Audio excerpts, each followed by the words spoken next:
At 82, I've learned a lot about life, but there's one choice I deeply regret: moving into a nursing home. At the time, it seemed like the right decision. My family encouraged it, assuring me I'd have the care and comfort I needed. I trusted them. But once I arrived, I realized reality was nothing like what I had imagined. I know many of you might be considering this option, whether for yourself or a loved one. Maybe you think it's the safest choice, or you've been told it will make life easier. But before you take that step, I want to share 6 things I wish someone had told me before I moved in. Because life in a nursing home isn't just about convenience, it changes everything. And once you're in, getting out isn't as easy as you might think.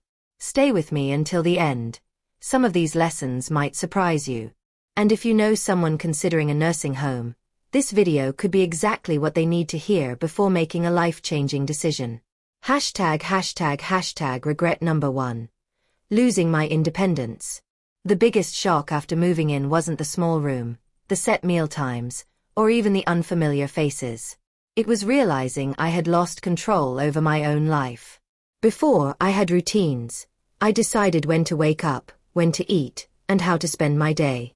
I could take a walk whenever I wanted, cook my own meals, or simply relax in my favorite chair with a book. But in the nursing home, my time was no longer my own. Everything ran on a schedule that wasn't mine. Breakfast came at a set time, even if I wasn't hungry.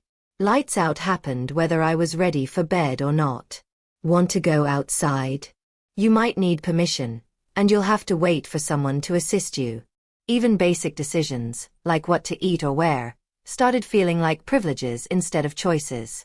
One morning, I reached for the book I had been reading at home, only to realize this wasn't my home. My books, my chair, my small comforts, gone. Replaced by sterile walls, a bed I didn't choose, and a sinking realization: I was no longer in charge of my life. And once you give up your independence, getting it back is almost impossible. You adapt because you have to. You stop arguing when they tell you what's for dinner. You stop asking to take a walk whenever you want.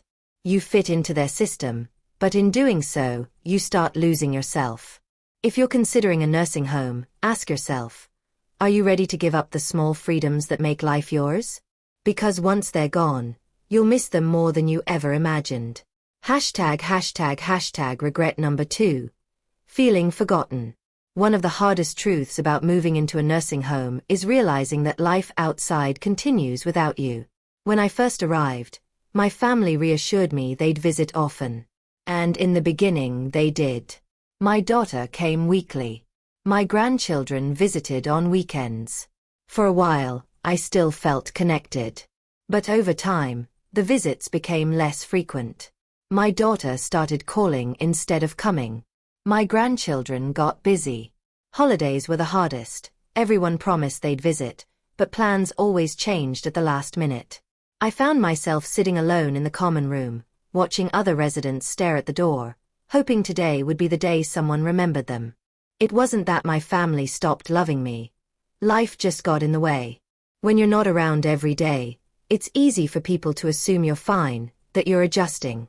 But the longer you're in a nursing home, the easier it is to be forgotten. One evening, I held my phone, debating whether to call my son. I didn't want to be a burden, to remind him I was here, waiting for a visit that might never come. So I put the phone down. And that's when it hit me. This was my life now. Watching days pass, hoping someone would remember me. If you're thinking about a nursing home, ask yourself, are you prepared for the loneliness?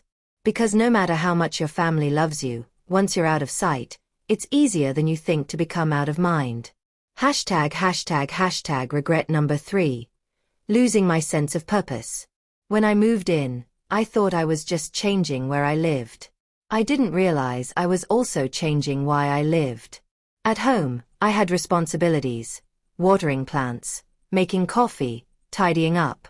Small things, but they gave my days meaning. In the nursing home, those routines disappeared. Meals were made for me. Cleaning was done by someone else. Even the plants weren't mine to care for anymore. At first, I told myself it would be nice to relax. No more chores, just rest. But after a few weeks, I realized something was missing. The days felt long, stretched out with nothing to do but wait. I saw it in others too. People who once had purpose now just sat, waiting for time to pass. There was a man, George, who had been a carpenter. At home, he was always fixing things. But here, no tools, no projects, nothing to build. I watched him withdraw. His hands, once strong and skilled, now idle in his lap. "I feel useless," he told me. And I knew exactly what he meant. When you no longer have something to care for, something to work toward, life starts losing meaning. The mind slows down. The body follows. Soon, you start to feel like just another resident, where time moves but nothing really changes. If you're considering a nursing home, ask yourself, what gives your life meaning?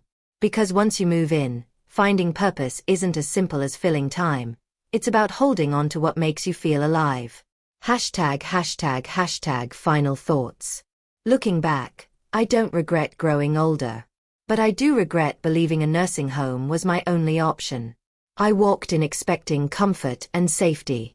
What I found instead was a world that slowly took away my independence, my privacy, my purpose, and even my sense of self. Does that mean nursing homes are all bad? Not necessarily. Some people genuinely need the care they provide. But before making that decision, think carefully about what you're giving up.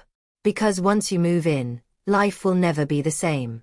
If I could do it over, I would have fought harder to stay in my own home, explored more ways to get help without giving up my freedom, and made sure I truly needed to be there before making such a permanent move. If you're facing this decision, I hope you take the time to ask yourself, is this truly what's best for me? Or is it just what seems easiest right now? Because the life you have today, your routines, your independence, your choices, is worth holding on to for as long as you can. Thank you for watching. If you found this video helpful, please like, subscribe, and share. Your support helps us continue creating content to inform and inspire you. Let us know in the comments, what's one thing you learned today?